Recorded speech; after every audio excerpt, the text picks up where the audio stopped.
So నార్మల్గా మనం arthritis అన్న వెంటనే ఎవరికైనా చెప్పామనుకోండి మీకు ఆర్థరైటిస్ వచ్చింది, యూజువలీ వాళ్ళ ఫస్ట్ రెస్పాన్స్ ఎలా ఉంటుంది, ఆర్థరైటిస్ అంటే పెద్దవాళ్ళకి వచ్చేది కదా, 60 years పైగా వచ్చిన వాళ్ళకి. ఎవరైనా చిన్న వాళ్ళకి చెప్తే ఇంత చిన్న వయసులో ఆర్థరైటిస్ ఏంటి అని అనుకుంటాం కదా.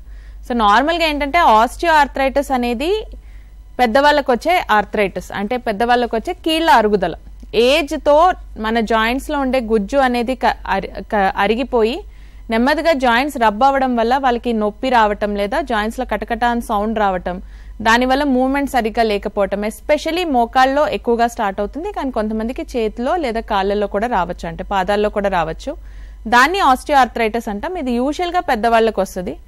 యంగర్ పీపుల్కి ఎస్పెషలీ ఆ జాయింట్ మీద చాలా లోడ్ పడడం వల్ల, లేకపోతే బాగా ఎక్కువగా వెయిట్ ఉండటం వలన కొంతమందికి చిన్న వయసులో కూడా ఆస్టియో ఆర్థరైటిస్ రావచ్చు. రుమటాయిడ్ అనేది is a completely different disease. ఇది కీళ్లవాతం.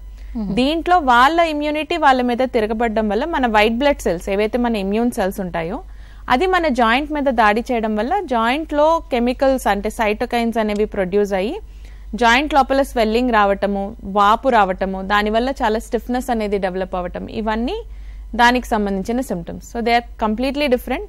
యూజువల్గా ఆస్టియో ఆర్థరైటిస్ వచ్చేది పెద్దవాళ్ళకి, most commonly in the knees.